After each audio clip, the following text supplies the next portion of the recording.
अजीत डोवाल ने रूस में लगा दिए एक तीर से दो निशाने। यूक्रेन रूस युद्ध रुकवाने रूस गए थे अजीत डोवाल, लेकिन रूस में ही पुतिन के सामने डोवाल ने किया कुछ ऐसा कि घुसपैठ की कोशिश में लगी चीनी सेना हटने लगी पीछे। खुद चीनी सरकार ने की पुष्टि, बॉर्डर पर पीछे हट चुकी चीनी सेना। एक बार फिर हुई रूस में भारत की भयंकर कूटनीतिक जीत। तो दोस्तों, आपको यह तो पता ही है कि भारत लगातार रूस और यूक्रेन के बीच चल रहे युद्ध को समाप्त करने के लिए लगातार कोशिश कर रहा है। भारत कोशिश कर रहा है कि कैसे भी करके यह युद्ध समाप्त हो जाए, क्योंकि इस वक्त पूरी दुनिया भारत की तरफ देख रही है। पश्चिमी देश अब भारत को लेकर यह बयान दे चुके हैं कि विश्व में अगर कोई देश इस भीषण युद्ध को रुकवा सकता है तो वो भारत है। इतना ही नहीं, बल्कि खुद पुतिन और जेलेंस्की भी इस बात को स्वीकार कर चुके हैं कि अगर भारत कहे तो वो युद्ध समाप्त करने के लिए शांति पहल को आगे बढ़ा सके हैं, इस युद्ध को समाप्त कर सकते हैं।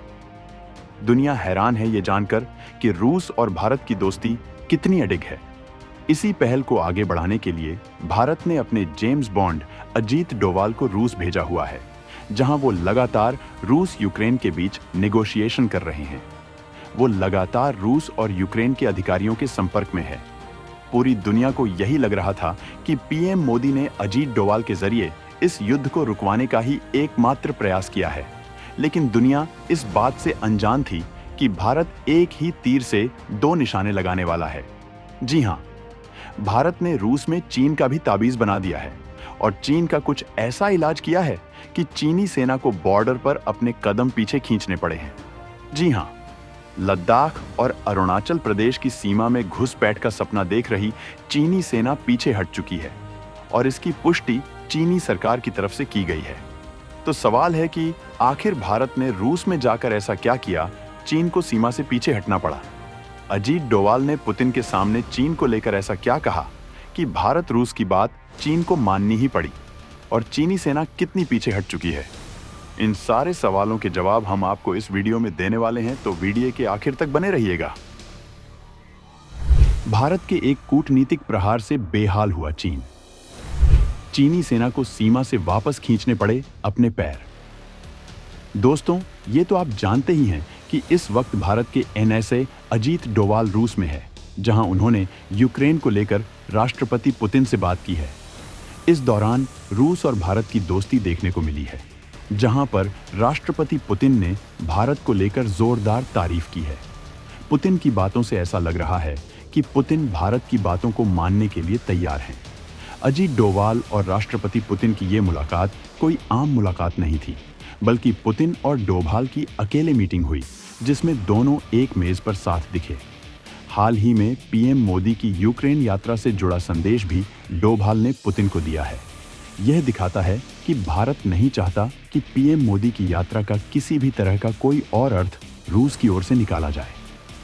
मुलाकात के दौरान रूसी राष्ट्रपति पुतिन ने कहा कि वह इस साल के अंत में रूस में ब्रिक्स शिखर सम्मेलन में भाग लेने के लिए पीएम मोदी का इंतजार कर रहे हैं। इस दौरान राष्ट्रपति पुतिन ने कहा, कृपया मेरे अच्छे मित्र पीएम मोदी को मेरी शुभकामनाएं और बधाई प्रेषित करें। हमारी विशेष रणनीतिक साझेदारी गति पकड़ रही है, मजबूत हो रही है, जिसे लेकर हम खुश हैं। हम खुश हैं कि भारत एक राष्ट्र के रूप में मजबूत हो रहा है और उसकी अर्थव्यवस्था विकसित हो रही है। यह सफलता प्रधानमंत्री मोदी के नेतृत्व में मिली है। रूसी राष्ट्रपति ने जुलाई में भी प्रधानमंत्री मोदी को अपना अच्छा मित्र बताया था और उन्हें रूस के सर्वोच्च नागरिक सम्मान Order of Saint Andrew the Apostle the First Called से सम्मानित किया था। एनएसए डोभाल ने अपने संबोधन में व्यक्तिगत रूप से मुलाकात का दुर्लभ अवसर प्रदान करने के लिए रूसी राष्ट्रपति को धन्यवाद दिया। अजीत डोवाल ने पुतिन से कहा कि जैसा कि प्रधानमंत्री मोदी ने टेलीफोन पर बातचीत के दौरान आपसे कहा, वह आपको यूक्रेन की अपनी यात्रा और जेलेंस्की के साथ अपनी बैठक के बारे में बताने के लिए तैयार हैं। वह चाहते थे कि मैं व्यक्तिगत रूप से आऊं और आपको इस बारे में बताऊं। यह बातचीत बंद प्रारूप में हुई थी, केवल दोनों नेता मौजूद थे और मैं प्रधानमंत्री के साथ था।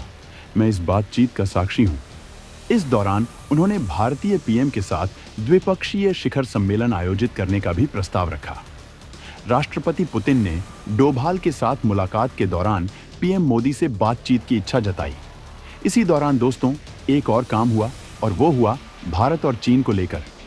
रूस की धरती से भारत ने कुछ ऐसा किया कि चीन को अपनी सेना हटानी पड़ी। आगे बढ़ने से पहले हम आपको ये बता दें कि इस वक्त भारतीय राष्ट्रीय सुरक्षा सलाहकार अजित डोभाल और चीनी विदेश मंत्री वांग यी रूस में ही हैं, जहां पर अजित डोभाल ने एक सीक्रेट मीटिंग करते हुए चीनी विदेश मंत्री वांग यी और राष्ट्रपति पुतिन से खास मुलाकात भी की। अब उनके बीच में क्या कुछ बातें हुई ये तो सामने नहीं आ पाया है, लेकिन इस मुलाकात के तुरंत बाद ही खबर आई कि चीनी सेना एलएसी पर कई अहम पॉइंट्स पर पीछे हट चुकी है। यानी इस मुलाकात में भारत ने चीन को पीछे हटने के लिए मजबूर कर दिया। अब एलएसी पर चीनी सेना के पीछे हटने की पुष्टि खुद चीनी विदेश मंत्रालय ने की है। चीन के विदेश मंत्रालय की प्रवक्ता माओ निंग से प्रेस वार्ता के दौरान पूछा गया कि क्या दोनों देश पूर्वी लद्दाख में सैन्य गतिरोध के कारण 4 साल से अधिक समय से द्विपक्षीय संबंधों पर जमी बर्फ को हटाने के करीब हैं? इस पर माओ ने कहा कि दोनों सेनाओं ने 4 क्षेत्रों से वापसी की है और सीमा पर स्थिति स्थिर है।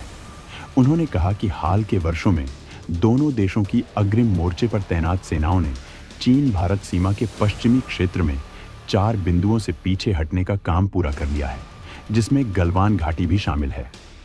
चीन भारत सीमा पर स्थिति आम तौर पर स्थिर और नियंत्रण में है, यानी गलवान घाटी से चीनी सेना वापस लौट चुकी है। चीनी विदेश मंत्रालय की यह टिप्पणी विदेश मंत्री एस जयशंकर द्वारा जिनेवा में दिए गए बयान के एक दिन बाद आई है। जयशंकर ने कहा था कि चीन के साथ सैनिकों की वापसी से जुड़ी समस्याओं का लगभग 75% समाधान हो गया है, लेकिन बड़ा मुद्दा सीमा पर बढ़ता सैन्यीकरण है। दोनों पक्षों ने टकराव वाले कई बिंदुओं से अपने अपने सैनिकों को वापस बुला लिया है। हालांकि एएनआई ने एक रिपोर्ट में सूत्रों के हवाले से दावा किया है कि पूर्वी लद्दाख में देपसांग और डेम चौक का मसला अभी भी अनसुलझा है। पिछले 3 साल में दोनों पक्षों के बीच इन पॉइंट्स को लेकर कोई डेवलपमेंट नहीं हुआ है। भारत और चीन के बीच चल रही तनाव कम करने की कोशिश। 2020 के बाद दोनों देशों की सेनाओं लगातार हो रही तैनाती।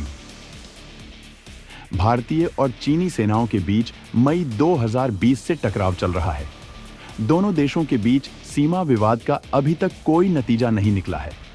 हालांकि दोनों देशों की सेनाएं एलएसी के कई पॉइंट से अलग हो गई हैं। जून 2020 में गलवान घाटी में हुई हिंसक झड़प के बाद दोनों देशों के संबंध भी बिगड़ गए। भारत हमेशा यह कहता रहा है कि जब तक बॉर्डर एरिया में शांति नहीं होगी, चीन के साथ उसके संबंध सामान्य नहीं हो सकते। दोनों देशों की सेनाओं के बीच सीमा पर टकराव विवाद को हल करने के लिए अब तक कोर कमांडर लेवल की 21वें दौर की चर्चा हो चुकी है। आपको बता दें कि जून 2020 में गलवान घाटी में हुई भीषण झड़प के बाद दोनों देशों के बीच संबंधों में गिरावट आई। यह दशकों के बाद दोनों पक्षों के बीच हुआ सबसे गंभीर सैन्य संघर्ष था। भारत का स्पष्ट रुख है कि जब तक सीमावर्ती क्षेत्रों में शांति नहीं होगी, चीन के साथ उसके संबंध सामान्य नहीं हो सकते। हालांकि अब जिस तरह से भारत की सैन्य ताकत बढ़ रही है, उसे देखते हुए अब चीनी सेना वापस लौटने के लिए मजबूर हो रही है। भारत एलएसी से लेकर समंदर तक अपनी ताकत को कई गुना ज्यादा कर चुका है, जिसको लेकर दुनिया भी हैरान हो रही है। खैर, इस पूरी रिपोर्ट पर आपका क्या कुछ कहना है, कमेंट में लिखकर जरूर बताएं।